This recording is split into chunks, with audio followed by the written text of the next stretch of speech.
ආයිබෝන් සියලු දෙනාම සාදරයෙන් පිළිගන්නවා Laktronix Tech Show එකට.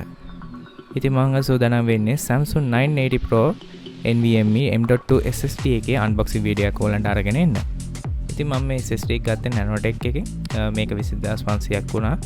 මේකේ trio sound එකක් එක වඩා හම්බෙන්නේ. ඉතින් ඔයාලට ඒ කාලේ මේකේ පාවිච්චිය ගැන ගණන්ට එකක් තියාගන්න පුළුවන්. මොකද ඔයාලට මම හරිෂ් එකක් මේ SSD එකත් එක්ක આવත් ඔයාලට warranty claim කරන්න හැකියාවක් තියෙනවා.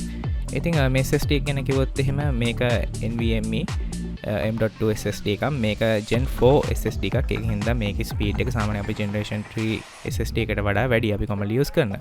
ඉතින් ඔයාගේ motherboard එක Generation 4 එක support කරනකොට මේකේ full capability එක ගන්න පුළුවන්. එහෙම නැත්නම් ඔයාගේ Generation 3 SSD එක support කරන motherboard එක විතර නම් තියෙන්නේ ප්‍රශ්නයක් වෙන්නේ නැහැ. ඔයාට මේක backward compatible එක තියෙනවා. හැබැයි එකම දේ මේකේ තියෙන full speed එක ඔක්කොම ඔයාට ඒ විදිහටම පාවිච්චි කරන්න බෑ.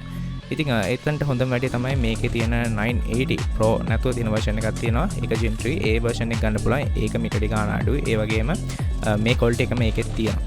ඉතින් මේ SSD එකේ speed එක ගැන කතා කරොත් එහෙම මේකේ 7000 Mbps වෙනකන් reading speed එකක් තියෙනවා කියලා Samsung සමගම සඳහන් කරලා තියෙනවා. ඒ වගේම writing speed එක 5100 Mbps වෙනකන් යන්න පුළුවන් කියලා තමයි ඒගොල්ලෝ සඳහන් කරලා තියෙන්නේ. ඉතින් බලමු මේ package එක unbox කරලා මොනවද අපේ package එකත් එක්ක හම්බෙලා තියෙන්නේ කියලා.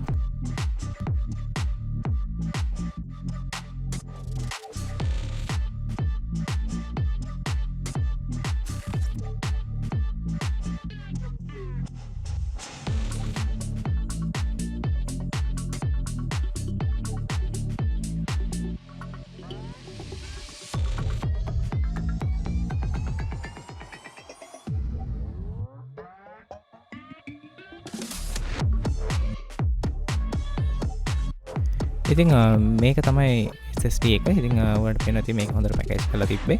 ඒ වගේම තමයි මේ SSD එක එන්නේ 2280 form factor එකෙන්. ඉතින් මේකෙන්ද වගේ ගොඩක් වෙලාට ස්ටෑන්ඩඩ් මේක size එකක් නිසා ඔයාලට පුළුවන් මේක ඔයාගේ PC එකට ඒ වගේම laptop එකට එහෙම නැත්නම් මේක සඳහන් කරලා තියෙනවා ඔයගොල්ලන්ට ඕන නම් ගේමින් කන්සෝල් එකකට දැන් අලුතෙන් එන ගේමින් කන්සෝල්ස් වල ජෙනරේෂන් 3 හරි 4 හරි SSD කනෙක්ට් කරන්න පුළුවන්. ඉතින් ඒවටත් මේ SSD කනෙක්ට් කරන්න පුළුවන් කියලා. ඒ වගේම තව දෙයක් තමයි ඔයාලට පුළුවන් SSD encloser එකක් අරගෙන මේක කනෙක්ට් කරගන්න.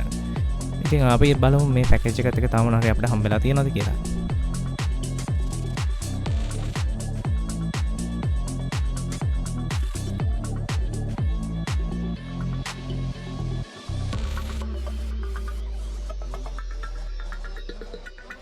ඉතින් මේ SSD එක තවදුරටත් unbox කරගෙන යනකොට මට හම්බෙච්ච තව දෙයක් තමයි මේ user manual එක.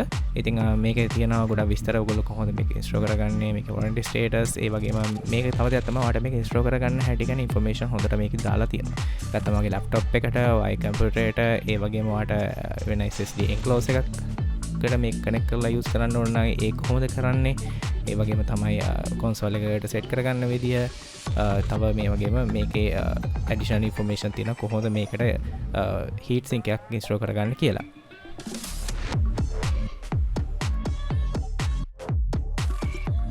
ඉතින් තව දෙයක් තමයි මෙන්න මේ ලීෆ්ලට් එක මට මේ manual එක ඇතුලේ තිබිලා හම්බුණා. මේකේ තියෙනවා Samsung Magician software එක ගැන. ඔයාලට මේක download කරලා ඔයාගේ SSD එකේ speed එක, ඒ වගේම SSD එක optimize කරගන්න, ඒ වගේම ඔයාගේ SSD එක benchmark කරලා speed එක කොහොමද කියලා බලා ගන්නත් ඔයාලට පුළුවන්.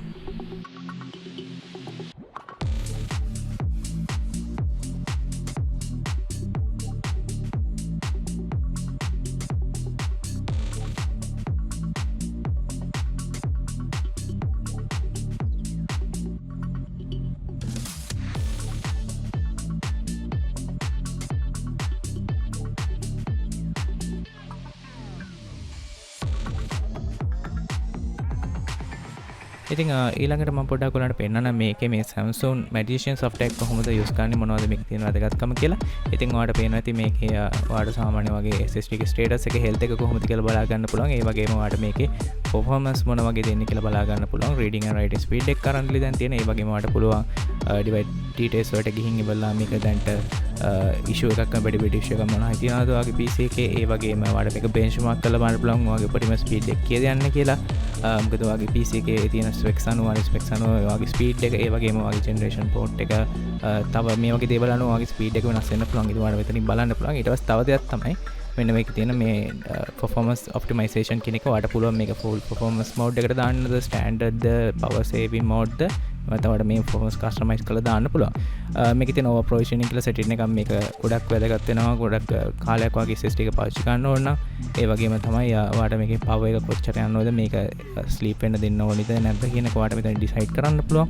ඒ වගේම තමයි මේකේ ඔයාලට SSD එක සිකියුරිටි ටෙස්ට් කරගන්න පුළුවන් නම් ඒ software සුත් ඒ tool එකත් මේකේ දීලා තියෙනවා. ඒ වගේම ඔයාලට පුළුවන් ඔයාගේ SSD එකට අවශ්‍ය කරන drivers මේක හරහා අප්ග්‍රේඩ් කරගන්න. තව දෙයක් තමයි මේකේ තියෙන මේ data migration කියන එක. ඉතින් ඔයාගේ තියෙන SSD එක මේ SSD කියන තව SSD එකට ඔයාලට data transfer කරන්න ඕන නම් ඔයාලට පුළුවන් මෙන්න මේ tool එක use කරලා ඒ data migration එක කරන්න. එතකොට ඔයා Windows 7 install කරලා තියෙනවා. ඒක සම්පූර්ණයෙන්ම අලුත් SSD එකට මාරු කරන්න ඔයාලට හැකියාවක් තියෙනවා. ඉතින් ඔයගොල්ලෝ SSD එකක් ගන්න බලාගෙන හරි ඔයාගේ තියෙන SSD එක අප්ග්‍රේඩ් කරගන්න නැත්නම් රීප්ලේස් කරගන්න බලන් ඉන්නවා නම් මම හිතනවා මේ වීඩියෝ ඔයගොල්ලන්ට වැදගත් වෙන්නේ නැති කියලා. මම මේ SSD එක ගොඩක් හයි රෙකමන්ඩ් කරනවා. මේක ගොඩක් කාලයක් පාවිච්චි කරන්න පුළුවන් ඔයගොල්ලන්ට. ඒ වගේම තමයි මේකේ තියෙන tools මේකේ තියෙන software එක ඔයාලට ගොඩක් වැදගත් වෙනවා. ඔයාගේ ඉස්සරහට මේකේ device එකේ health check කරගන්න. ඒ වගේම මොන හරි සෙක්ටර් errors තියෙනවා නම් ඒකෙන් ඔයාලට පුළුවන් scan කරලා ඉවරලා ඒ errors තියෙනවද නැද්ද කියන එක check කරගන්න. ඉතින් මේ වීඩියෝ එක ඔයගොල්ලන්ට වැදගත් වුණා නම් වීඩියෝ එක ලයික් කරලා ඒ වගේම ඔයගොල්ලන්ගේ යාළුවෝ ඉන්නවා නම් මේ SSD පිළිබඳව හොයන නැත්නම් මේක ගැන මේ වෙලාවේ අවශ්‍යතාවයක් තියෙන කෙනෙක් ඉන්නවා නම් ඔයාලට පුළුවන් මේ වීඩියෝ එක ඔයගොල්ලන්ට එක share කරගන්න.